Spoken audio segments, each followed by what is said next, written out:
Eu acho que a ilustração e o projeto gráfico, você projetar num livro, pensar o livro, eu acho que um depende do outro também. A narrativa vem antes, porque o projeto gráfico também vai tentar contar uma história, ajudar a contar uma história. Como você planeja as pausas, o ritmo, o formato. A ilustração está totalmente ligada. Se você falar em livro ilustrado, eu acho que é justamente isso. O livro ilustrado se caracteriza até por isso, quase como um cinema, né? Em que a fotografia, o roteiro, a palavra e a ilustração caminham, e o projeto gráfico caminha tudo junto. Se pensar especificamente em livro ilustrado, eu acho que a arte é isso, tentar juntar todas essas linguagens.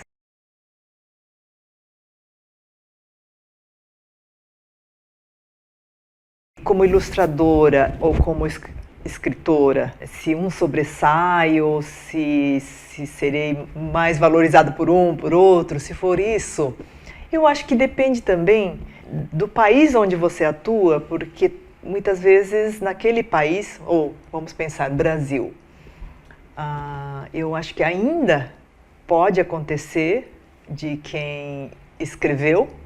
Você também escreveu a história?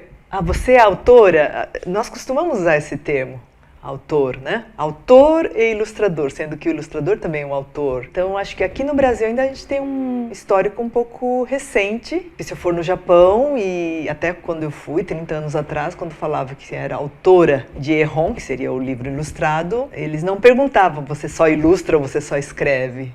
Então, no Brasil, acho que ainda pode acontecer, mas agora tem uma mudança, que eu venho sentindo essa mudança. Mas quando eu comecei, se você escrevia, você era autora.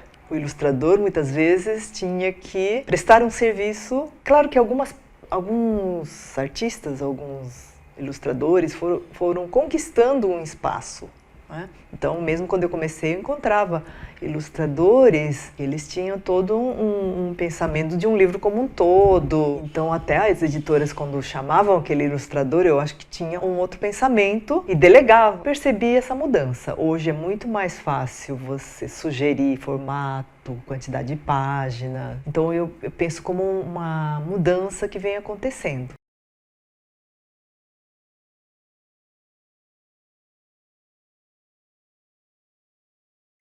Chão de Peixes começou com um pensamento de fazer uma homenagem ao meu mestre, Masao Kinaka, porque ele faleceu e eu havia feito aula com ele durante uns 2 anos. Ainda não pensava em trazer para a ilustração, eu pensava em aprender algo novo. A ideia de fazer um livro surgiu assim... eu acho que eu já ilustrei em Sumier para outros autores. Talvez esteja na hora de eu pensar num livro. Comecei recolhendo algumas ideias soltas, partindo das imagens que eu tinha do meu quintal, as formigas, os caracóis, os capins, o grilo, tudo isso. Eu tinha uma imagem na cabeça e fui colocando no papel conforme vinha da memória, puxando da memória o que me encantava, o que continua me encantando quando eu penso nessa imagem, né? Depois, quando eu fui pintar mesmo o Sumier e colocar como página dentro de um livro, aí vale falar do Mihiraki. Quando eu estava no Japão, meu professor falava que a beleza de um livro ilustrado, o Ehon em japonês, é o Mihiraki, seria o Mi de olhar, Hiraki de abrir. Então, quando você abre, o que se apresenta ao seu olhar? Eu percebi que o texto estava longo demais. As ilustrações que eu tinha na minha cabeça, muitas vezes eu teria que mudar, quando eu colocava realmente no papel, mas muitas eu consegui manter. Fui cortando texto. Se a ilustração dizia uma coisa, o texto podia ser redundante, eu fui cortando. Ou tudo bem que em algum momento seja redundante, porque acho que a pergunta que eu fazia era: vale a pena estar lá? Texto e a ilustração, como estão interagindo as duas linguagens? Muito espaço vazio. Eu pensava nesse livro branco mesmo. Nesse livro, aconteceu assim, quando eu fui fazer o boneco. Algumas imagens que eu fiz usando um papel comum, que é o sulfite, pensando que seria apenas um boneco, quando eu pensei na arte final, eu não consegui mais repetir o mesmo gesto. E para mim, alguns estavam bem, como Sumier, que é uma técnica que tem a simplicidade, mas também a pincelada precisa ser muito precisa. Você tem que conseguir trabalhar bem com a mancha, com a linha, com o raspado. E eu sabia que alguns sumiers não estavam bem, precisaria refazer. No caso do coelho, por exemplo, eu pensei, poxa, mas no meu quintal eram 2 coelhos e eu tinha desenhado uma lua.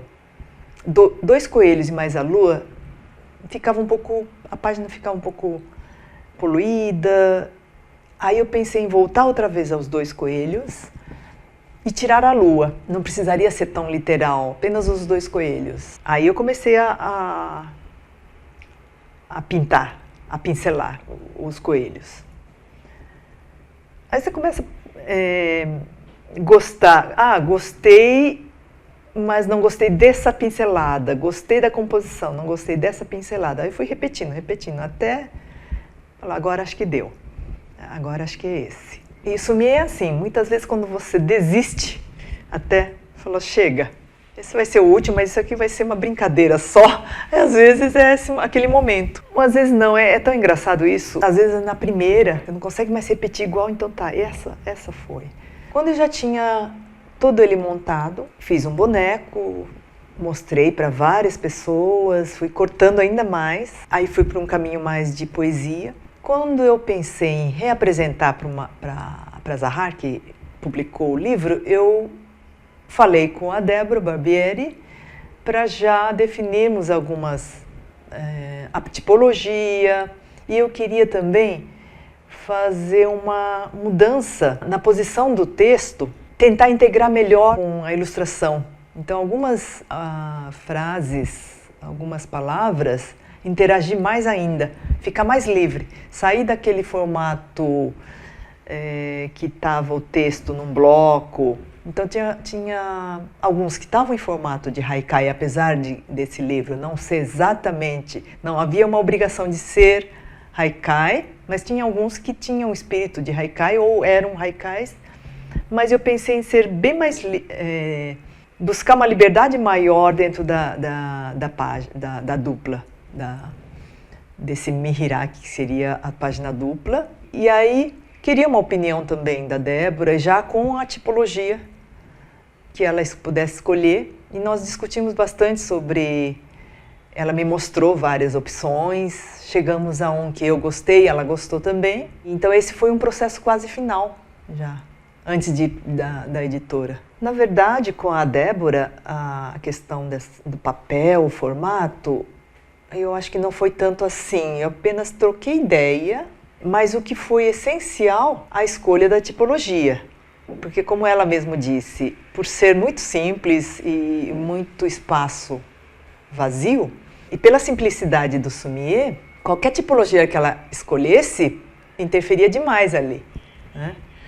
Então, eu acho que foi principalmente nisso. Mas o tipo de papel, eu fiz um teste depois, numa gráfica digital. Então, troquei ideia com ela, mas a palavra final acaba sendo também da editora, né? O formato também, eu acho que consegui manter mais ou menos como o primeiro boneco, talvez um pequeno ajuste para pensar no aproveitamento do papel, trocando ideia com a editora, mas acho que nem mudou muito assim. Na verdade, o espírito daquele boneco que eu planejei no começo e mostrei para algumas pessoas, recebi vários palpites, mas as pessoas que olham depois falam, olha, mas o espírito inicial está ali.